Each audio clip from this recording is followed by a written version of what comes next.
Africa, the continent of opportunity where innovation meets tradition and growth knows no bound. Welcome to Africa Business Weekly, your guide to the latest business and financial news from across the continent. I'm your host, Akin Obakeye. On the show today, we'll feel the pulse of Africa's markets from the IMF's talks with Ghana for a review to the Liberation Day tariff imposed by US on countries and the implication it will have on markets. And of course, the Global AI Summit in Kigali, Rwanda, where we're going to kick off today's conversation. Let's team up with Tabitha to give us updates from Rwanda. Hello, Akin. This week, Kigali was the destination as stakeholders gathered for the Global AI Summit on Africa 2025 as the continent takes bold strides to cement its place in the global AI revolution. Let's dive into some of the key highlights from the event's top speakers. The issue of digital infrastructure is what we do as a business. We build data centers. We've been building data centers across Africa for the last decade. We built the digital infrastructure around fiber cables. Our fiber network extends throughout this continent. We have put in more than 120,000 kilometers of fiber interconnecting the African continent. We've been working on AI in our company now for 6 or 7 years. We have a lot of people working on AI. And clearly, our main focus at the moment is the compute side. And now I'm pleased to say that I visited NVIDIA last week, where we signed with NVIDIA the delivery contracts for our first GPUs onto the African continent.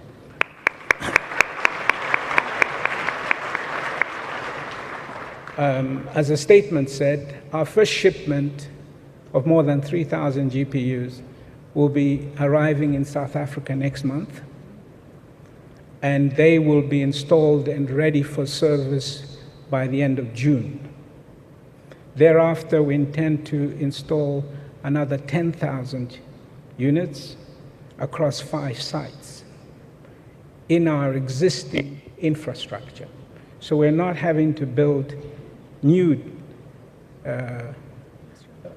data centers. We've been building these already. The ones in South Africa are ready. Energy, reliable energy, clean energy is extremely critical for us to advance, particularly in the area of technology, and indeed in a lot of the things that Africa ought to do. In Kenya, our grid is about 93% green energy, renewable energy today. And it would be important that we all factor in that so that we have clean energy, green energy as we go forward. I also want to state that one of the things that we are doing as we look at AI is to be able to establish data centers that are also powered by green energy. And there's a very serious conversation that is already taking place in Kenya, and hopefully we shall be able to have this. And this is happening around Naivasha area, where we are promoting geothermal energy as something that can lead us to achieve this particular thing. Meanwhile, in the financial sector, we saw a major divestment in the region. Liberty Kenya is set to exit its 60% stake in Heritage Insurance Tanzania following a strong full-year performance. I spoke to Group CEO Kiran Gooden to unpack this strategic move.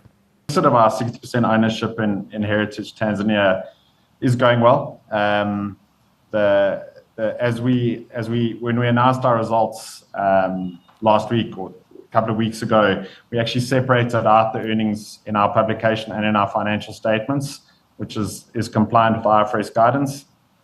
And we expect to finish it off in the first half of this year. We've just got a couple of regulatory approvals to get through. The sale is, it's really strategic rather than anything else. It allows us probably just to focus our energies on Kenya and then to think about the region from Kenya rather than having the business domiciled in Tanzania. As you said, it will free up capital inside our business. Once the capital has come in, the board will then apply its mind as to exactly what we're going to do with that capital. We don't have any firm plans for it at this point. So the primary focus was to exit the interest, and then we will deal with how we propose addressing the capital issue. I think the timing was just ideal. There was really a great alignment of interest between ourselves and the purchasers. So that timing just worked out really, really nicely. And then overall, we're not expecting this exit to have any kind of material impact on the group's earnings. I think that's probably also part of just why we considered exiting the stake in the first place. And yes, Kiran, looking at your earnings here, we are seeing that they more than doubled. Yet looking at your cash flows from operations, they swung into negative territory. So what explains this disconnect that we're seeing here? And also, should investors be more concerned about underlying cash generation? Yes, so I think that cash flow statement, as you saw it, was really just an anomaly of accounting, more than a concern around the way that the business is generating cash flow. So if we look at our prior periods, we've been cash flow positive for the last few years. The accounting anomaly really relates to the disposal of the Tanzania business. So what we'll see, if you were to remove that out of the cash flow statement, if you were really just to strip it out, it's quite technical and probably a little beyond my pure accounting knowledge. But if you were to strip it out, you would see that the core cash flow generation in the business remains positive and continues to grow. And I don't think it poses any kind of concern, or shouldn't pose any kind of concern to investors. The fact that we also have declared an increased normal dividend up 34%, and we've declared a special dividend as part of the results process, I think also demonstrates the fact that we're confident in our cash position and in the ability of our businesses to continue to generate that cash. That wraps up the latest from East Africa. Akin, back to you.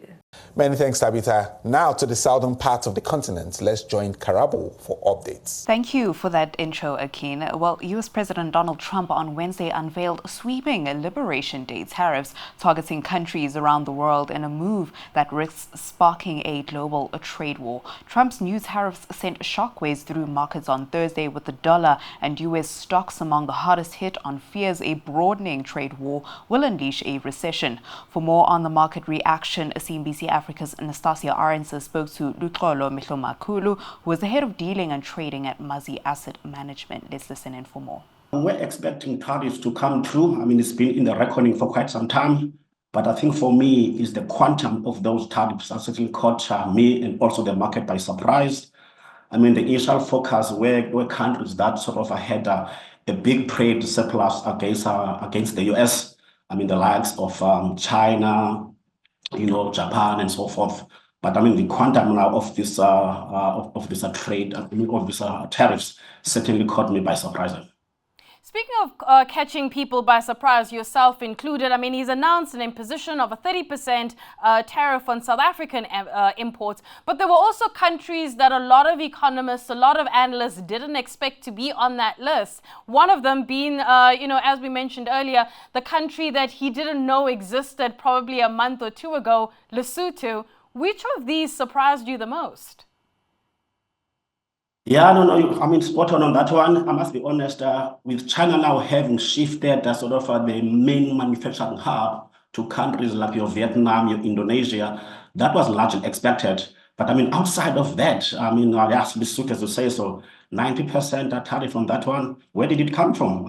Quite a big shock from my side. And also, I think, other countries, over China, India, Japan, those were expected culprits. But that list is amazingly longer. I mean, Madagascar at 47%, Cameroon, okay, 21%. But yeah, it's a long list. But for me, definitely, I mean, Lesotho is one of those that really stick out. As we spoke about, a lot of what the president announced yesterday went beyond what market participants such as yourself expected. Take me through the day today when you walked into the office, having seen the red on the Asian side of things and also anticipating what we could see from a European perspective. Take me through the day. Maybe before I touch on that, I mean, what was quite surprising when he started speaking just after 10:30 SA time last night. I mean, the US market was in the green. Stocks like your Teslas of this world or your Magnificent Seven were all in the green. But the futures market was already pricing 2.5% in the red. Now, a futures market is more like your, what do you call it? It's looking right into the future. That was already pricing 2.5% in the red. When Asian markets are open this morning, I mean, it was no surprise to see red across the board.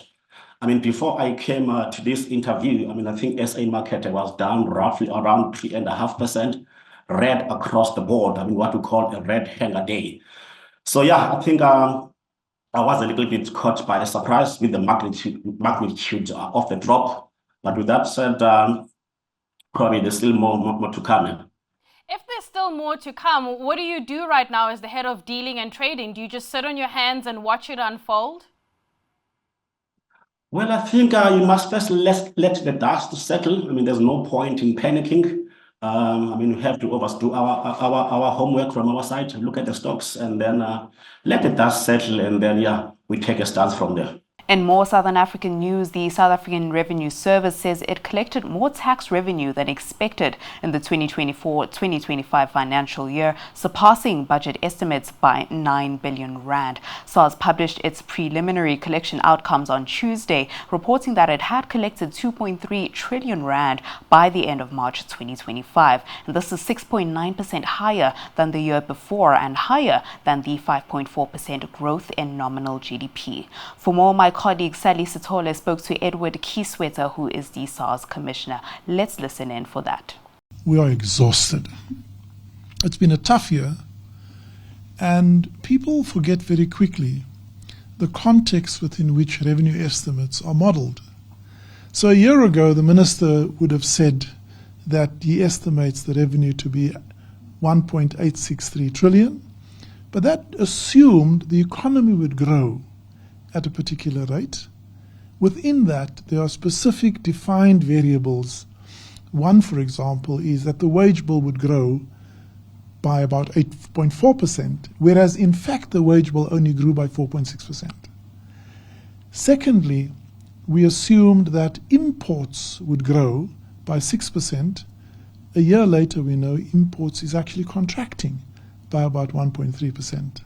Similarly, we thought fuel consumption would increase, and in fact, fuel consumption has decreased by more than 10%. All of these have direct revenue consequences because the collection of taxes is just a correlation of what happens in the economy. Now, when the minister then announced in October, then announces a lower revenue target, what is that built on? Well, it's built on the now updated knowledge that the economic variables have moved against us, and in the first half of the year is what brought about that shift from 1863 to 1841. The second half of the year was better, and there were the most important positive variable was the introduction of the two-pot system. We know now that a total of over 47 billion was paid out into the economy, and a additional revenue collection initially estimated to be about 5 billion, in the end was over 11 billion. That was a positive variable, which wasn't known a year ago, certainly not to the extent that it manifested. And then There was also then the knock-on effect of the 47 billion that finds its way into the economy and fuels consumption, positive. But the most important variable is the focused administrative actions taken by SARS. That has resulted in a total of 301 billion rand that would not have been in the fiscus were it not for administrative effectiveness and efficiency. That's a growth of more than 15% year on year, and compromise and contributes to 16.8% of the total revenue. So 301 billion would not have been in the fiscus, and therefore when we announced 1855, in that is 300 billion that comes directly from the administrative actions of SARS. That, for me, is the biggest positive that has allowed us to compensate for a declining economy and, in fact, deliver almost 9 billion more than what we expected. And those were the news driving the region for this week. It's back to you, Akin. Thanks for the update there, Karabo. Now, in West Africa, the International Monetary Fund began talks with Ghana this week as it looks to unlock another tranche of the $3 billion bailout. Over the course of the meetings, the IMF authority will examine key economic developments in Ghana. Meanwhile, Ghana's inflation eased to 22.4% in March, shortly after the Bank of Ghana raised its policy rate by 100 basis points to 28%. Benjamin Boachi, the chief economist at Second Stacks, discussed this development. We're seeing a situation where the underlying economic data signals that growth is strong. The actual economy is maintaining a positive trajectory. So you're seeing the index of economic activity rising. You're seeing GDP growth come in, signaling strong underlying growth. You're seeing some strong activity in the banking sector, all signaling that the underlying economic activity in Ghana is quite strong. But that is also coupled with the fact that the public sector management, particularly in the fourth quarter of 2024, got a little less strict. And, you know, we've come to find that 2024 was not going to come in as the first election year in Ghana's history where the government did not overspend. So you have that strong underlying growth, a bit of slippage on the public management front. You see inflation continuing to come down. So all together, this was a recipe for either maintaining a hawkish stance, so either maintaining the policy rate at 27%, but indicating a willingness to hike, or hiking, which is the option that they went with, and I support it. I think that's precisely what was needed. Yeah, but in terms of the management of the both conditions. In terms of management of the both fiscal and monetary policy, we're seeing new sheriffs on the block here. And I'd like you to speak to that, what that means, the impetus it gives this new drive that we're seeing play out here. Having a new government obviously means you have a new economic management team. It's going to take a little time to see precisely how they decide to manage affairs. Like I said, in the fourth quarter under the previous administration, you really did see that the primary balance, for example,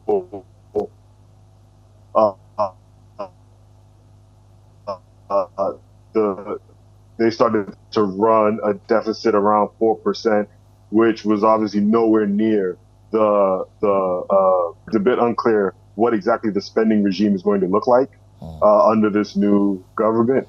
But I think given that, one, like you said, they're about to go through the fourth review with the IMF. They are coming to the table with some pretty unfavorable metrics. They're going to have to recommit to some discipline on the fiscal side. Going forward, they're going to have to essentially maintain that and establish some of their own credibility. Because as bad as the fourth quarter was, you had seen several months of of improved inflation, of strong underlying growth that the previous administration can take credit for. So this new administration is going to have to develop a track record of its own of quality economic management. Yeah, it's good to mention that because I'm now keen to know, in terms of the IMF review, what are some of the key areas that Ghana needs to demonstrate progress on this IMF review? As positive as this last reading, the 70 bips drop in inflation was, we completely missed the year-end inflation target that we had set, which was, I think, 15% or something like that. As you know, even after this recent drop, we're still in the 22% range. So that's the first kind of horrible sign that suggests, okay, we don't have things where we plan to have them. As I mentioned earlier, the primary balance, the government is spending more than it should be. And that is something that absolutely needs to get under check, get in check immediately. Because one, it takes you outside the bounds of the IMF deal. And two, it's going to be bad for inflation. It's going to be bad for the balance sheet of the nation. Generally speaking, they just have to get spending in check. So those are the two things that I think are going to be most closely watched in this fourth. All right, there's a waiver process that they can maybe tap if they can credibly demonstrate that they'll get things in order, but that remains to be seen. Meanwhile, Fitch Ratings says the long-term issuer default ratings of 7 Nigerian banks and 2 bank holding companies would likely be upgraded if Nigeria's sovereign long-term issuer default ratings were upgraded, and also the entities can maintain stable financial profiles. Jamal El Melali, a director of financial institutions for banks at Fitch Ratings, unpacked this report. We have the ratings of the 7 largest banks in Nigeria at B- on a positive outlook. So these banks are Access, Zenith, UBA, FBA, and GTCO, and Fidelity, and also Bank of Industry, which is a policy bank. So essentially, we align the rating and the outlook of these banks on the sovereign rating and on the sovereign outlook because of the close links that exist between the banks and the sovereign. So if you look at these banks' exposure to the sovereign and the central bank, it's very high. It represents, well, the exposure varies from almost 3 times equity at GTCO to more than 5 times at Access. So because of this close proximity, the ratings, the long-term ratings of these banks are very sensitive to the rating of the sovereign. And therefore, as you mentioned in the introduction, if we were to upgrade the sovereign rating in the coming months at the next review, the likelihood of the ratings of these banks being upgraded is fairly high. And talking about... Yes, please finish your line of thought. Yeah, in terms of exposure, so just to give you a broad overview at sector level, so we estimate the total banking sector exposure to the sovereign through government securities and cash reserve requirements at the central bank to be somewhere between 35% and 40% of total banking sector assets and more than 4 times sector equity, which is extremely high. Sure. Now, let's also shift the conversation just a little bit towards the realm of also state-backed financial institutions. Take, for example, the Bank of Industry, the sort of dynamics at play over there. And then when we're also looking at Tier 2 banks, the overall improvement in this core capitalization, how do you expect this to also further support an upgrade here when we're looking at viability ratings and also the long-term issuer default ratings? Bank of Industry, this is a bit particular. So this is a policy bank. So the rating of Bank of Industry is actually B- with a positive outlook. So if the sovereign is upgraded, this will most likely result in an upgrade of Bank of Industry because of the close links between the bank and the state, given its policy role and its important mandate in facilitating the development of the Nigerian economy. And now for the second tier banks, the story is a bit different because while we have the outlook on the large banks ratings on positive, for the second tier banks, we have the outlook that is stable. So this means that an upgrade of the sovereign rating and subsequently of the operating, but an upgrade of these banks' ratings.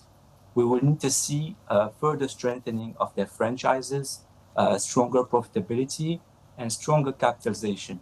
And speaking of capitalization, to answer your question, so there is a new minimum padding capital requirements that's been introduced by the central bank last year.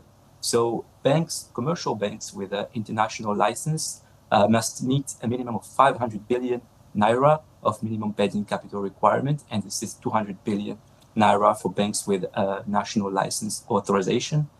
And so this has triggered a wave of capital raising exercises. And as of today, there are 4 banks that are already compliant with their new minimum padding capital requirements. So these banks are Access, Zenith. Also, you have EcoBank and JAIS. And for the other banks, we expect that they will achieve compliance by the deadline, which is 1Q26.